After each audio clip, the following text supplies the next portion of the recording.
మనకి తల్లిదండ్రులు ఎవరంటే మన తల్లిదండ్రులు, మన పిల్లలు, మన పిల్లలు, మన పిల్లలు, వాళ్ళ తల్లులు, వాళ్ళ తండ్రులు, వాళ్ళ తల్లులు, వాళ్ళ తల్లులు. జగతః పితరౌ వందే పార్వతీ పరమేశ్వరవు. ఈ సకల సృష్టిని ఇచ్చినటువంటి ఆ మహనీయుడు ఇదిగో ఇలాంటి పండుగలు పబ్బాలు ఎందుకు పెట్టాడంటే చాలా జాగ్రత్తగా పరిశీలించగలిగితే మనకు తెలిసిన విషయం ఏంటంటే ఈ 3 పండుగలు ఉన్నాయి. మనకున్నటువంటి 3 మతాలకు సంబంధించినటువంటి సంక్రాంతి పండుగ జనవరి, డిసెంబర్ క్రిస్టియానిటీ, ఆ తర్వాత మళ్లీ వెంటనే వచ్చే రంజాన్ పండుగ ఉంటుంది. ఇవి ఒక్క మట్టికి మాత్రమే ఏ రకమైనటువంటి దాన్ని ఏమంటారు వేరే భావం ఉండదు. అది తల్లి ఎవడు విత్తనం వేసినా అది మొక్కనిస్తుంది. అలాగే ఎవరు వీడు ఫలానావాడా ఫలానావాడా ఫలానావాడా అనేటువంటి ఆలోచన లేకుండా అందరికీ పంచిపెట్టగలిగినటువంటి శక్తినిచ్చేటువంటి భూమి. ఆ భూమిలో పుట్టినటువంటి ప్రతి వాళ్ళు పశుపక్షాదులు, జంతువులు, కీటకాలు, క్రిములు అన్నిటికీ ఇందాక చీమకు పంచదార, పాము కూడా పాలు పోసి పెంచేటువంటి ఉత్తమ సంస్కారం కలిగినటువంటి భారతీయ సంస్కృతిని ఎద్దులు కొమ్ములకి, ఎద్దులంటే అవి ఏవో జంతువులని కాదు. ఆయన వెళ్లిపోతుంటే యజమాని వెనకబడి పరిగెట్టుకుంటూ వచ్చి తాకూపుకుంటూ ఒకసారి అది చూసే చూపులో దాని కళ్లలో ఒకసారి మనం జాగ్రత్తగా పరిశీలించగలిగితే మానవుడి కంటే ఎక్కువ దయని, ఎక్కువ అటాచ్మెంట్, ఎమోషనల్ ఫీలింగ్, దానికి ఎక్కడో బాంధవ్యం ఏర్పడుతున్నటువంటిది.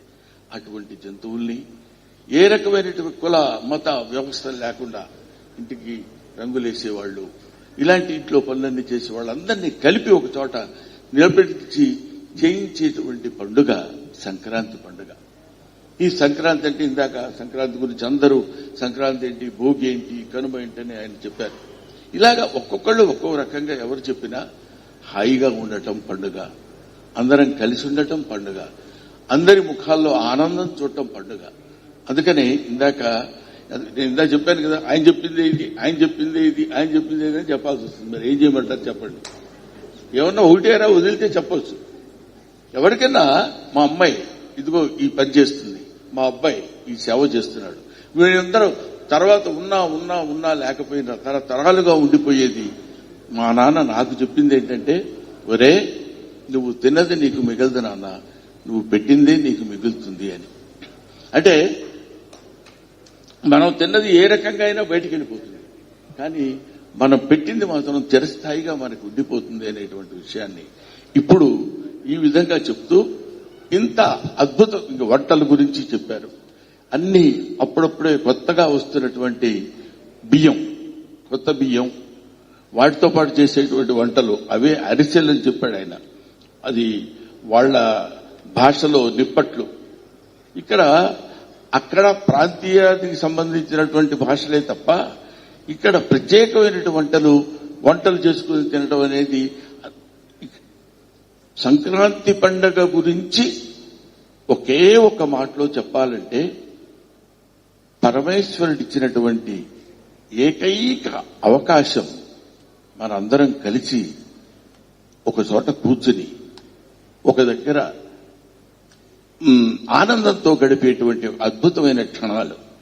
అందుకనే నీ వయసు ఎంత అని అడిగితే 70 ఏళ్ళు 60 ఏళ్ళు 80 ఏళ్ళు అని చెప్తారు, కానీ నీ వయస్సు ఇలాంటి మంచి సమయాలకి, ఇలాంటి భగవంతుడిచ్చినటువంటి సమయాలకి, ఇలాంటి మంచి సంభాషణ చేసినటువంటి సమయాలకి, ఇలాంటి అందరం కలిసి ఆనందంగా పంచుకునేటువంటి ఐశ్వర్యవంతమైనటువంటి క్షణాలు, నిమిషాలు, గంటలు కలిస్తే అదంతా కలిపితే ఎంతో, అది నీ నిజమైన వయస్సు అని చెప్పాడు. అప్పుడు ఇదిగో ఈరోజు 1 గంట సేపు మనం ఇక్కడ ఉండి 2 గంటలు మనం ఇక్కడ ఉండి మన ఆయుష్ని పెంచుకున్నాం.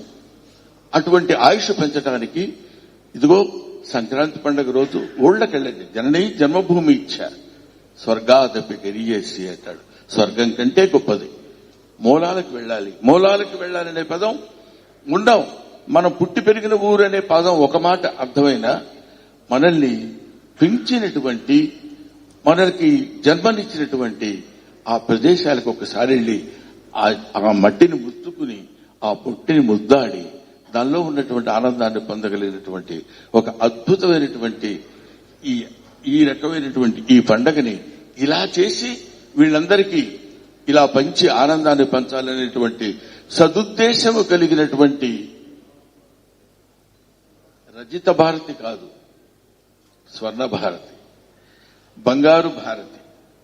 తల్లిని బంగారంతో పోల్చి చెప్పటం, తల్లి నిన్ను తలంచి పుస్తకమున్ చేతన్బోనితిన్ నీవు నా ఇల్లంబందున నిలిచి సుశబ్దంబల్ శోభిల్లం పల్కమనాదు వాక్కున సంప్రీతిన్ జగన్మోహిని పుల్లాబ్జాక్షి సరస్వతి భగవతి భారతి పూర్ణేందు బింబాననా అని ఆ తల్లిని స్వర్ణాలతో పూజించినటువంటి దీపగారి యొక్క ఒక అద్భుతమైన ఆలోచనకి ప్రతిరూపం స్వర్ణ భారతి. నాకు చాలా మంది చెప్పగా విన్నాను, చాలా మంది చేయగా విన్నాను. కానీ ఆ పేరు పెట్టినందుకు ఇంత బంగారుమయమైనటువంటి అద్భుతమైనటువంటి కార్యక్రమాలు నిర్వహిస్తూ ఎక్కడ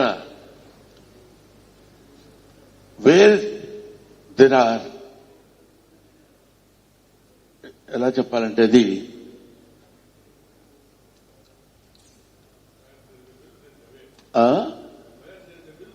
of course where there is will there is the way. కానీ ఇంకొక మాట ఏదో చెప్దాం అనుకున్నాను, ఏం చెప్తే ఏమవుతుందన్న భయంతో మానేస్తున్నాను, అదే తేడా. కాబట్టి ఇంతటి అద్భుతమైనటువంటి కార్యక్రమాలు ఇక్కడ నిర్వహించేటువంటి అవకాశం కలగడం, అటువంటి అవకాశాన్ని కల్పించేటువంటి సదుద్దేశంతో స్వర్ణ భారతిని స్థాపించడం.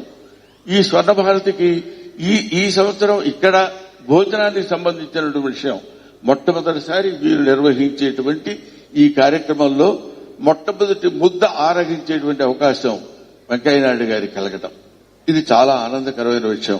అది నేను ఆయన కలిసినప్పుడు నాకు చెప్పి మీరు రావాలని అంటే నేను వచ్చి ఇంతటి సదవకాశాన్ని పొందేటువంటి అవకాశం నాకు కలగటం కల్పించిన మహనీయులకు నా హృదయపూర్వక నమస్కారాలు తెలియజేసుకుంటూ, ముఖ్యంగా ఇందాక ఆయన చెప్పారు, అరుదైన మనిషి, మానవత్వం ఉన్న మనిషి, మనం కొనుక్కున్న సెంటేసుకున్న మనిషి కాదు ఆయన, మానవత్వం పరిమళించే మనిషి వెంకయ్యనాయుడు గారు.